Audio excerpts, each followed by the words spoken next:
All right, so this is going to be a review of 3,000 Years of Longing. It stars Idris Elba and Tilda Swinton. It's directed by George Miller. It's very weird. We'll get to that. So the story: Tilda Swinton plays Alethea, and she's a narratologist. I guess they curate stories or something like that. And she's on a trip. She finds a bottle. She goes to clean it off in her hotel room, and out pops a djinn, played by Idris Elba. And she's smart, so she doesn't want to make the wishes because he wants her to make three wishes so he can finally be freed after all these years.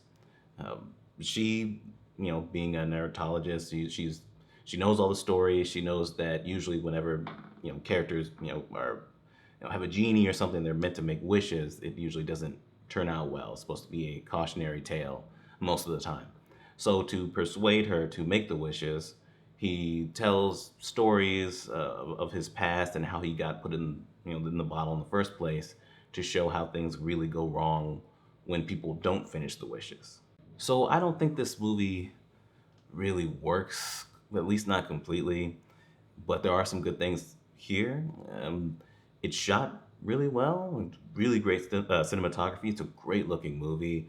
The effects of Idris Elba being a djinn and some other weird things that are happening that we'll talk about in a second all looks great. There's at least a couple shots that don't look all that great. Like there's some bad green screen in places, some noticeable green screen, but for the most part, it's beautiful. It's well acted by Tilda Swinton and Idris Elba, and I do like the concepts that they're going with. I do like the cautionary tales of wishes and things like that, and the stories that he tells were actually interesting. They're the most interesting part of the movie. He tells them really well. Idris Elba with that accent is kind of iffy sometimes, but for the most part, he does a really good job telling those stories. The color palette changes based on certain time periods that he's telling the story in, and things like that. And I thought that was really interesting. Easily the best part of the movie, is him kind of going through it and seeing what he's been through and how these wishes turned out in the past. Actually, and we're going to get to negatives now, if it would have just been that, this could have actually been really good, because the whole time I was sitting there thinking, okay, there's no real overall story. Most of this is taking place just in her hotel room. You could have just made this probably a short film, and it would have been far better. It would have been pretty great because it would have been more focused. Because as it is here, it's all over the place. It really is all over the place. And the main story with Tilda Swinton and Idris Elba, I didn't care. And by the end, when it ended, I was like, really, that's it? All right, I guess. Because I was feeling positive about it during the stories, even though parts of it didn't make sense to me. Where I thought, okay, he's a djinn back in the day and things like that. There's going to be a question of whether these things actually happen this way, or whether she's actually talking to the djinn. Tilda Swinton's even talking to the djinn in the first place, or whether it's in her head or not, because she's kind of crazy. She sees certain things before that. So I'm thinking, all right, so there's going to be a question of whether this is real or not. And then they kind of drop that at a certain point, and I'm completely confused after that. But there are other magicians and other things going on in the past. There are certain people that are born of jinns, but you're not actually a jinn if you're born of a jinn. But you have really hairy legs. At one point, he was in love with the Queen of Sheba. It's all over the place. And there's even a point where somebody stops him and their eyes change. And they jump up on something and they look over at him. Their body turns into a giant snake, which then turns into a spider, which then turns into like a river of eyeballs. It was crazy. I didn't know what was going on at a certain point. I mean, it's all over the place. If you'd have focused it a little bit more, cut all the rest of it and just had the gin in the past stuff, cut all the rest of the other extra stuff going on, it would have been a lot more solid.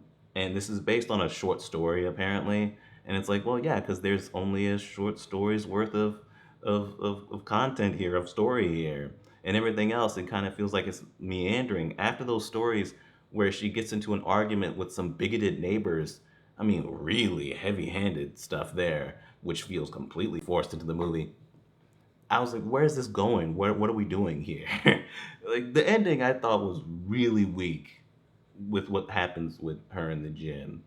And a lot of the weirdness and some of the nudity too felt gratuitous to the point where the movie feels like it's style over substance at the end of the day. I think it looks great. The supernatural stuff. The Jin has the particles floating off of him and things like that, and it's giant at certain points. That looks good. And all the other nonsense, crazy nonsense that's going on looks good too. I mean, some of it looks so good it could be in a painting. But when it comes to the overall story, it's all over the place. And by the end of it, I was thinking to myself, okay, I thought I knew what the overall storyline, the overall message was with Tilda Swinton the Jinn, but now I have no idea by the way that this thing ends. I mean, it just ends at a point where I'm like, well, I don't really fully know if that makes sense, or maybe I just don't understand it. I don't know, but I guess time to go. I guess. Anyway, I'm gonna end up giving this a rental because I really was interested in the stories that he was telling, and the performances are great, and I was into it, and the cinematography is well done, but that story is just it's a mess. It really is a mess. I would love for somebody to be able to explain this, some of this stuff, because it was just too much for me, man. It's too weird. It's too much. But anyway, that's 3,000 years of longing, and we're done.